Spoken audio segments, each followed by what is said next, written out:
en La Venganza Será Terrible, hoy sin público presente, pero recuerden que mañana sí estaremos por única vez en esta semana en Buenos Aires, en el Auditorio Caras y Caretas, en la calle Venezuela 330.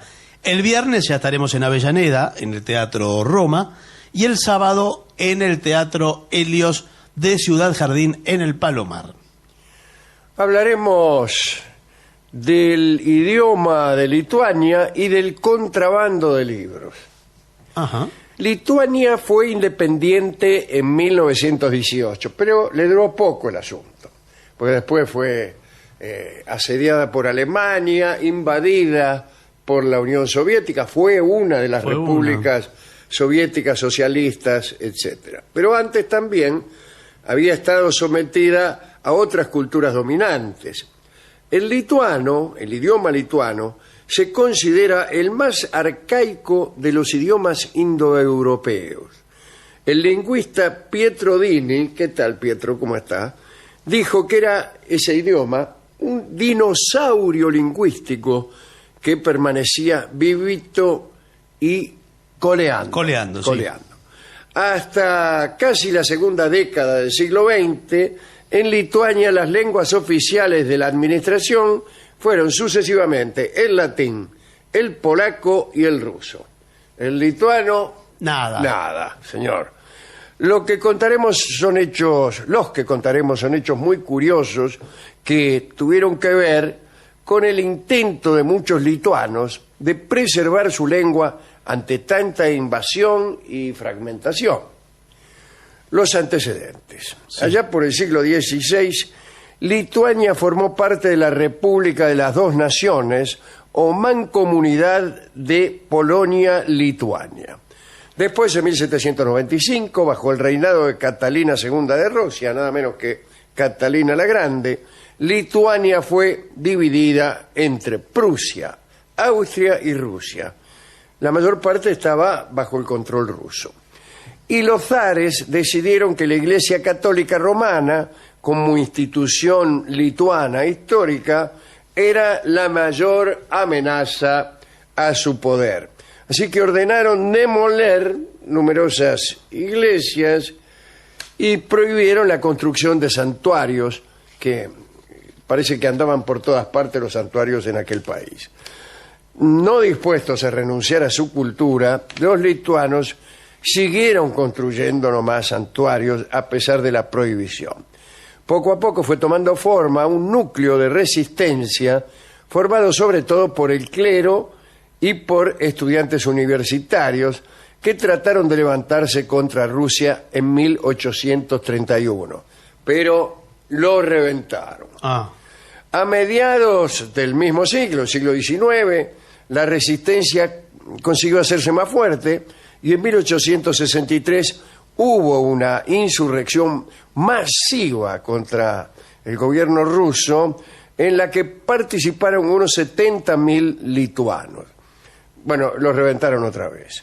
Miles de muertos o exiliados a Siberia, y a partir de entonces el zar Alejandro II emprendió una política más represora con Lituania. Y a la hora de empezar por algo a reprimir, empezó por el idioma. El idioma lituano utiliza el alfabeto latino.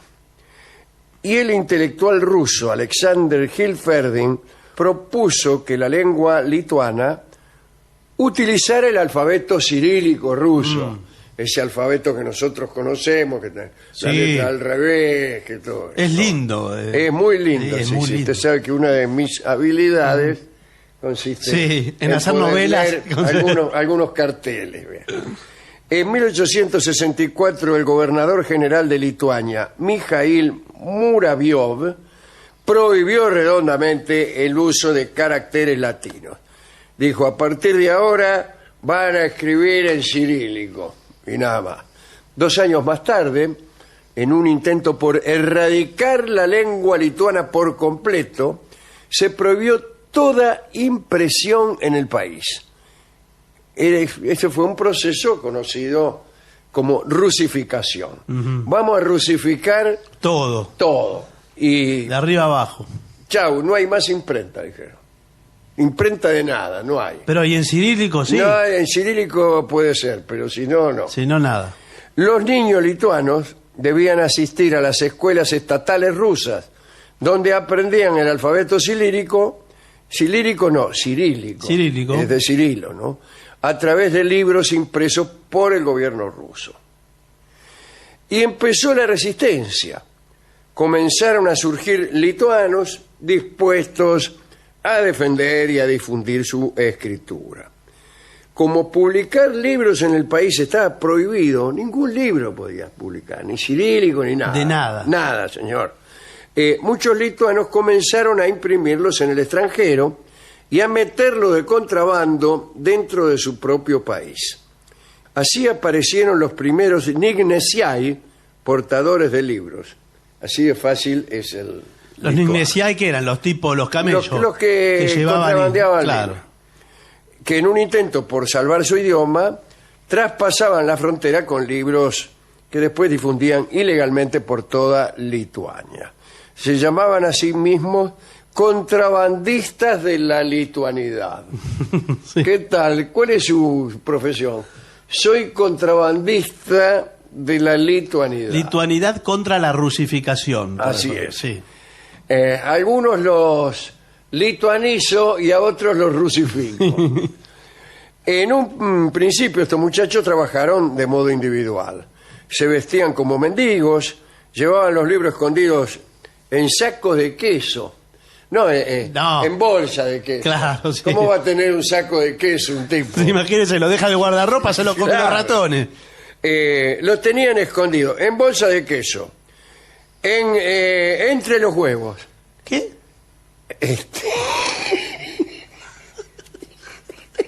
Ah, no era de queso el saco. O pan. ¿O pan qué? No sé, o pan. No, señor. Que llevaban, claro, cargamentos de queso, de En pan. toda la comida, de queso, huevo, pan. ¿Por qué no me dijo todo Ahí, junto? Y bueno, que yo leo como está escrito. Ah, bueno, señor, pero... Ahí se metían los libros. Claro, ahí... Pero ¿cuántos podían entrar? Y Porque... qué sé yo, no sé, depende del queso que hubiera. Y depende de la cantidad de huevo A también. más queso, más libros. Sí. Bueno, estos los entregaban en las estaciones de ferrocarril, algunos se hacían los artesanos con cinturones de herramientas y los libros ocultos debajo del cinturón, qué sé yo. La mayor parte de las operaciones se hacían de noche, cuando había menos guardias en la frontera. Los meses de invierno, sobre todo cuando había tormentas de nieve, eran época de mucho trabajo para los muchachos estos, los contrabandistas.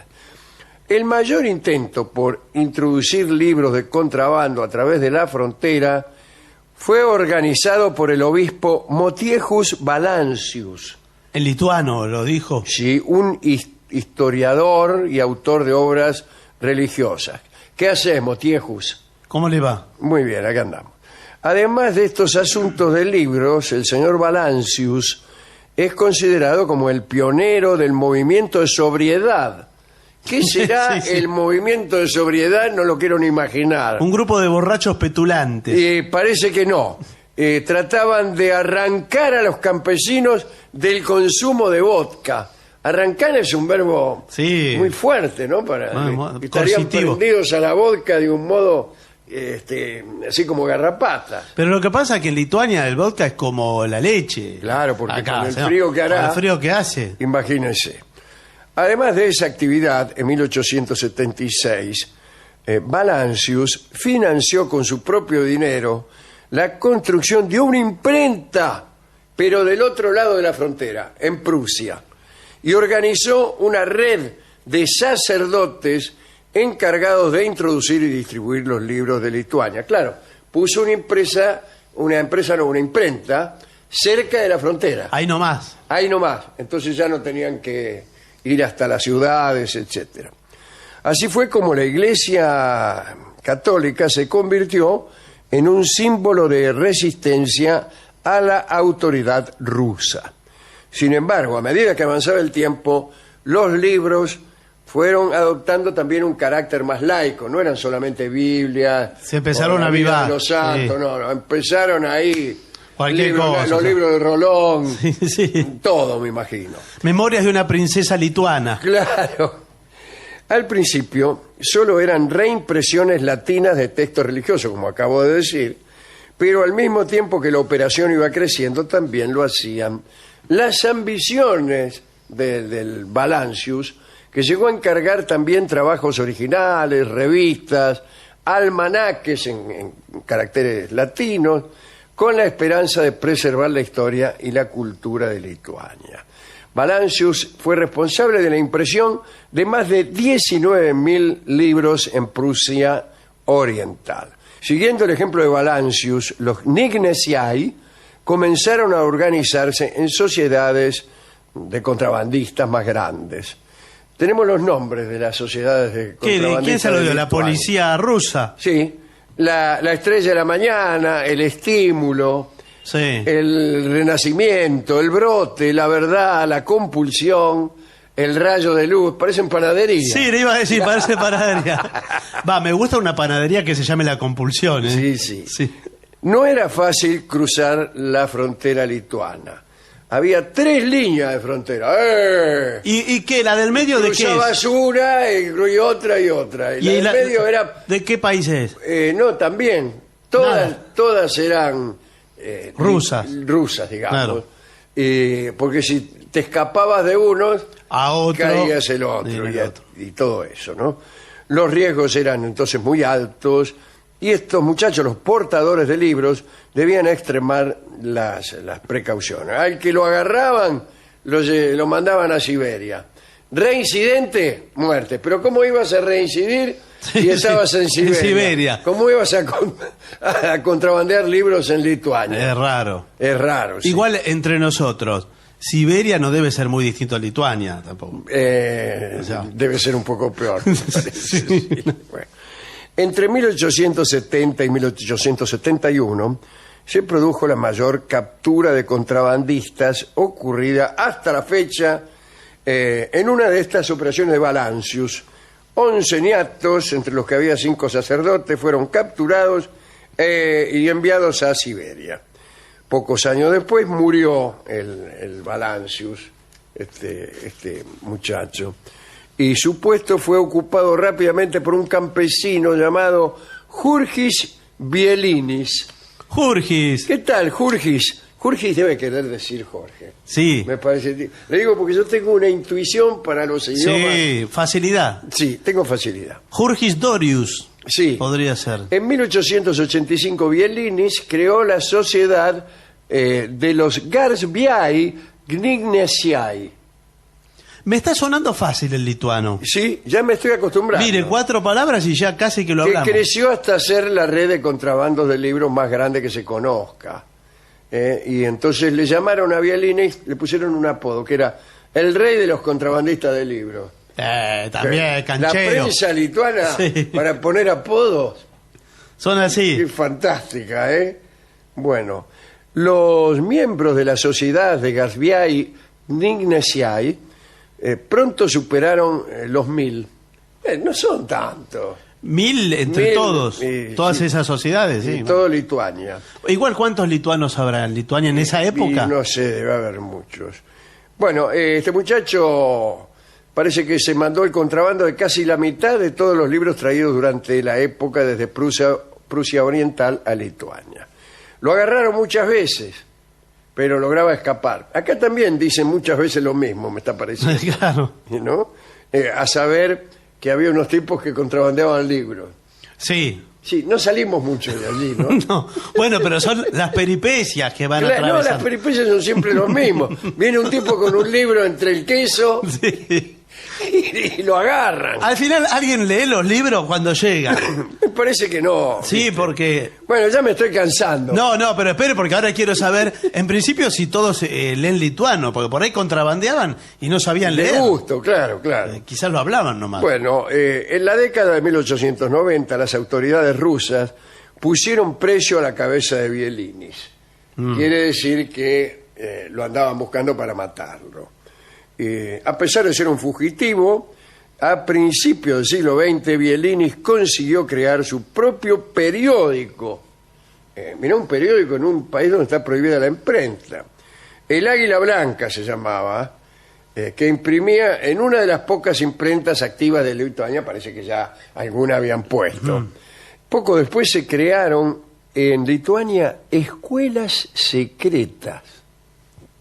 Eso es raro, ¿eh? Es raro, qué difícil ratearse, hacerse agarrar en una escuela Me secreta. ratea la secreta, dice. Donde se enseñaba a los niños su idioma utilizando libros ilegales y para evitar las sospechas al mismo tiempo iban a las escuelas estatales dependientes de Rusia. Es decir, a la mañana iban a la legal y a la tarde a la ilegal. ¡Qué vida, eh! Sí, la verdad. ¡Qué vida, Dios mío! ¿Cómo te va en el colegio? Mira, en la legal más o menos, pero en la ilegal me está yendo muy Sí. bien. Soy abanderado. Bien, el gobierno ruso comenzó a recibir muchas solicitudes pidiendo que pusiera fin a aquella prohibición, incluso de figuras internacionales. ¿Vio cómo son las figuras internacionales? Sí, los del rock, todos Sí, eso. todos esos tipos, o el Dalai Lama. Claro, total, ¿qué le cuesta? Claro, ¿qué le cuesta? Señor zar de Rusia, dice, por favor, dice, sáquele las prohibiciones a Lituania y ya está. Y ya está. Y laburan de eso los tipos. Sí, igual el Dalai Lama con los chinos no le va bien así No, tampoco. no, en realidad no. El caso es que en 1897 el Consejo de Ministros de Rusia admitió por primera vez que la prohibición había sido un fracaso. ¿En qué sentido? Porque todos No lo dijeron. Claro. hacían lo que querían. Finalmente fue rescindida en 1904 en un intento por congraciarse con los grupos minoritarios dentro del imperio con vistas a la guerra ruso-japonesa. Claro, dice, vamos a ponernos bien con todas las personas que estamos sojuzgando nosotros para que nos apoyen en la guerra ruso-japonesa, que igual la perdieron, Claro. y la perdieron por mucho. Pero por ahí los japoneses podían entrar por Lituania, pegaban Sí, la vuelta. qué sé yo. El zar necesitaba el apoyo de todos. ¿eh? Bien. Sin embargo, era demasiado tarde. La resistencia lituana a Rusia era demasiado fuerte. Bielinis pronto comenzó a hablar más abiertamente de la independencia en las pizzerías, todo.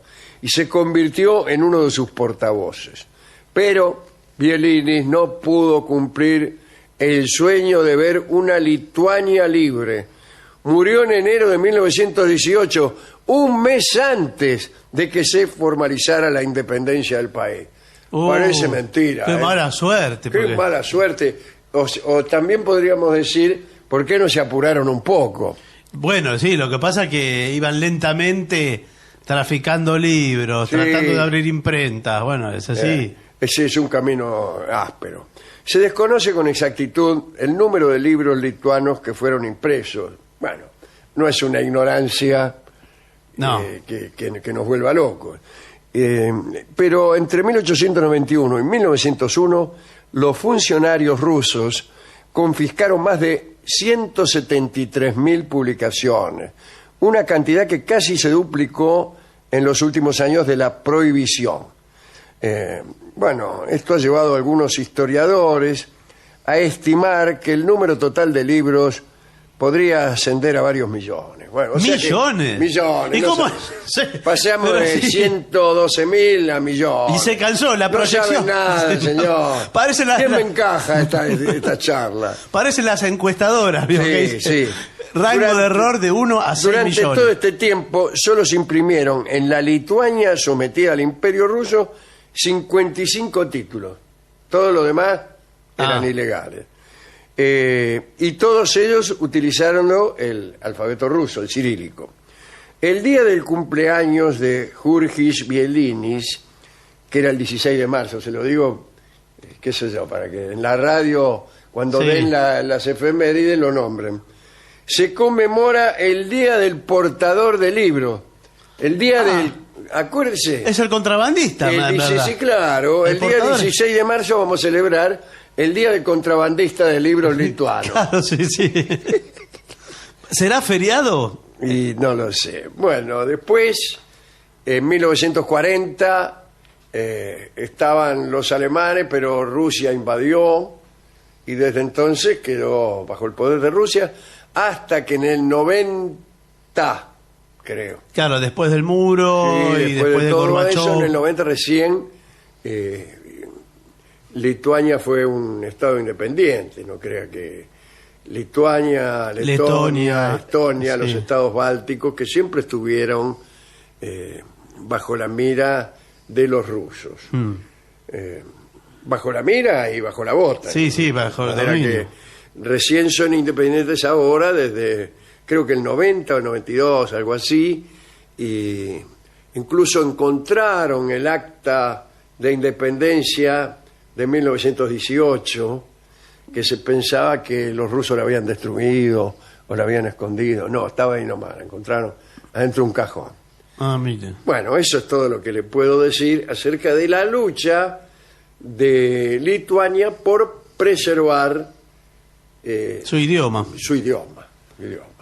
Y lo han preservado, digo. Y Ahora lo han preservado, lo parece escribirán que sí, con sí, sí, sí. alfabeto latino. Sí, no lo sé, Sí, no lo imagino que- sé. Porque no se escribe, yo me parece haber visto Lituanja. Sí, bueno, sí. Como Lituania. La J creo que es I en alguno de esos países. Sí, Sí, sí, entonces sí. el alfabeto debe ser el... Le digo otra cosa más. Hay en general dos tendencias en el mundo que van de la mano también de la política. La una es la idea del idioma ecuménico. La idea de que, primero, la idea siempre fallida de una lengua universal. Sí. El esperanto, el idioma de Peano, todas aquellas, el idioma analítico de John Wilkins, todos esos sueños de que la humanidad pudiera entenderse con una sola lengua.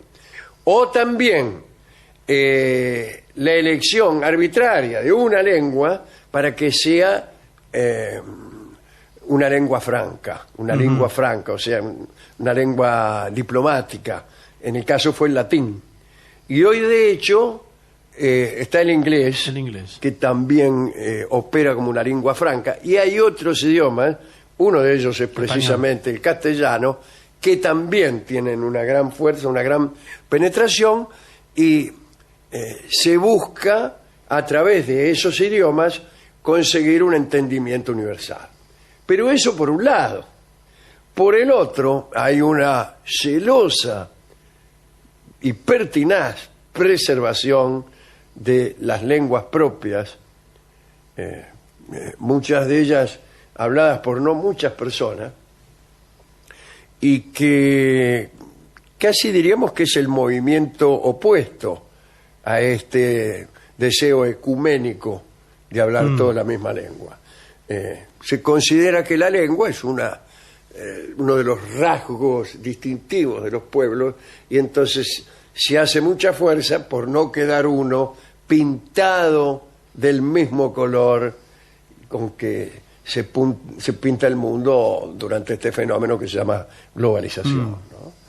Así que por un lado, para luchar contra lo global, se preserva el propio idioma, y por el otro, para buscar una forma de entendimiento universal, se renuncia a ello.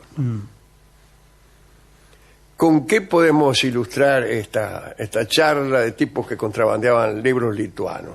Es una de las cosas que menos debe rendir el contrabando de libros lituanos. Por ejemplo, acá en la Argentina no tendría sentido. Bueno, sí, hay una comunidad lituana en Argentina. Sí, pero a nadie les impide que lean lo que quieran. Claro. Pero no se pueden ir a comprar los libros. Usted va al supermercado que venden... Y no hay. Los libros de Rolón traducidos al lituano no están. No están. Y nosotros nos sentimos... Buenas, ¿qué tal? ¿Cómo le va? Soy el jefe de la comunidad lituana, me llamo Jurgis. Ah, ¿qué tal, Jurgis? Y no podemos comprar los libros de Rolón. ¿Cómo es posible? Que no tenemos derecho los lituanos tampoco a curarnos de nuestras enfermedades. Bueno, sí, bueno, señor, lo que pasa es que lo tiene que leer en castellano, porque... Bueno, he ahí una forma de discriminación. Vamos a escuchar la siguiente canción. Se trata de un tema que hace mención justamente al imperialismo ruso. ¿Ah, sí? Y al dominio ruso en Lituania. La canta Lelutier y se llama Oiga, doña Ya. Es muy breve. Oiga, doña Ya.